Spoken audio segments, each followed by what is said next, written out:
Have you ever heard of a currency that could only be used by women? Imagine a financial system where money is segregated by gender, and women have their own unit of exchange, their own symbol of value. Does it sound like science fiction or a modern social experiment? Well, know this, it actually happened. In the middle of the 20th century, a country decided that women needed their own exclusive currency, not as a form of discrimination, but as a strategy for empowerment. But what led an entire nation to create a parallel monetary system just for them? How did this currency function in practice? Was it accepted in all commerce? And most intriguing of all, what was the impact of this decision on the economic and social role of women? This is not just the story of a currency. It's the story of a bold, almost forgotten experiment that tried to redesign the economy from a feminine perspective. And perhaps behind this symbolic act lies a still relevant warning about the value of women's work and how much it is or isn't recognized.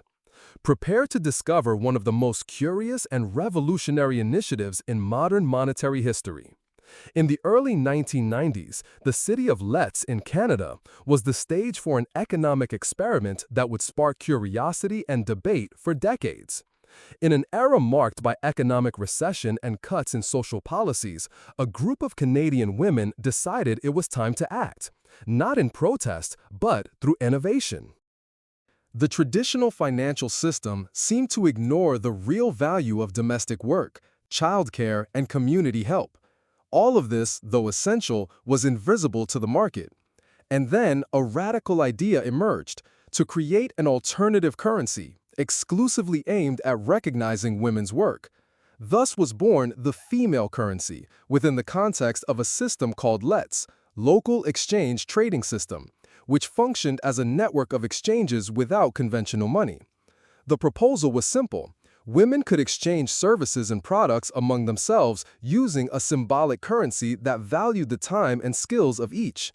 An hour of childcare could be worth the same as an hour of sewing lessons.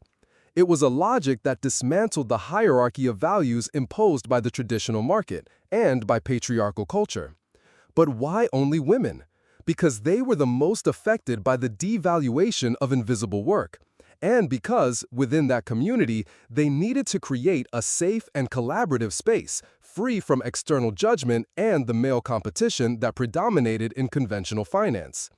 The group drew inspiration from previous experiences, such as the Time Bank in Switzerland and community credit systems in Japan, but took it a step further by making it a gender project. The visionary behind the project, Marilyn Waring, an economist and feminist activist, argued that GDP ignored most of what women did every day. If women stopped working for 24 hours, the world would collapse, but GDP would barely notice, she would say. This critique served as the theoretical and moral fuel to bring the feminist currency to life, a symbol of recognition but also of resistance. The system operated through manual or digital records. Nothing was printed on paper money. Each woman had an account within the network where exchanges were noted. If one mother helped another with school tasks, she earned credits, which could later be used to receive help with meal preparation, for example. It was a circular, empathetic, and egalitarian economy. The project grew. In just a few years, dozens of communities in Canada and even in other countries began to replicate the model, with local adaptations. Currencies like the she, the mother currency, and even point systems with affectionate names emerged. The concept spread like wildfire and put an urgent question on the table. Does traditional money really measure everything that matters? This first phase was marked by enthusiasm, cooperation, and a sense of discovery. But as the network expanded, new questions arose, and some invisible threats began to loom over the initiative. As the network grew, the project gained international recognition. NGOs, universities, and feminist groups saw in this currency a silent revolution. Women organizing their own economy, redefining value based on time, care, and collaboration. In some communities, the local feminist currency began to coexist with the Canadian dollar, creating a parallel economy that strengthened social bonds and revived the sense of collectivity. More than a tool for exchange, the feminist currency became a symbol of belonging. In times of crisis, it ensured that no one was left behind. Single mothers could get support without going into debt, elderly women shared wisdom in exchange for small domestic help, and young people learned practical skills far from the cold logic of the market. There were no interest rates, inflation, or speculation, just time and reciprocity. But not everything was acceptance. In some localities, merchants and economic authorities saw the system as a threat to fiscal control. After all, if an economy grows without going through banks, without generating taxes or financial profit, where does that fit into the capitalist machinery? More than that, there were those who saw the project as gender segregation, as if creating a currency just for women were a setback, not an advancement. Internally, challenges also began to emerge.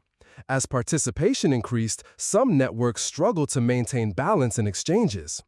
There were women who accumulated many credits and others who used too much without reciprocating, creating silent tensions. The absence of an official price for services created subjective disputes over the value of each task. Moreover, the dependence on volunteering to keep the system running required constant energy, and not all were willing to continue.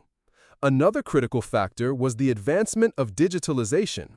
The internet was expanding, new forms of income were emerging, and many women began to seek real monetization for their skills, something the symbolic currency did not offer. The initial idealism began to clash with harsh economic reality: bills to pay, children to raise, and a world that still revolved around traditional money. Even so, the cultural impact was already made. Universities began to study the case as an alternative model of feminist economy. Documentaries, news reports, and academic theses analyzed the project's effects on self-esteem, autonomy, and the redefinition of women's roles in society. Some participants reported that for the first time in their lives, they felt valued, not by a diploma, not by a salary, but by being useful in a network that saw them as a vital link. The experiment inspired other initiatives around the world. In Argentina, the tiempo currency emerged, in Spain, the Banco del Tiempo gained strength, and in Brazil, community movements began to exchange services based on hours. All these initiatives, in a way, echoed the same question: what if the true value is not in money, but in the time we dedicate to each other? While the world continued to revolve around conventional currencies, that feminine currency, though invisible in stock markets, left a permanent mark on the history of alternative economics. The story of the currency created exclusively for women is not just a footnote in alternative economics, it is in fact a powerful mirror of what we value as a society. In a world where women's work, especially domestic and caregiving labor, is still undervalued or not recognized at all, this experience provokes us to rethink what truly constitutes wealth. More than an economic experiment, that currency was an act of affirmation, a silent cry that value is not measured only in dollars, but in the ability to generate well-being, community, and dignity. And although many of these systems have been discontinued, the seed they planted has germinated in other forms: support networks, solidarity cooperatives, time banks, and even new digital economies based on collaboration. Today, with the advancement of technologies and the growing discussion about inclusion, universal basic income, and unpaid work, the lesson left by these women becomes even more relevant.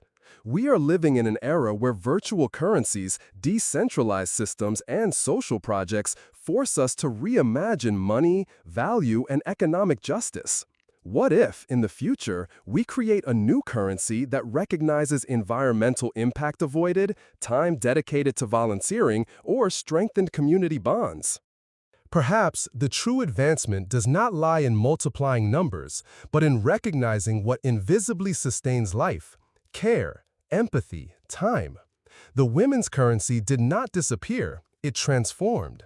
It is present every time we value a single mother raising her children without support.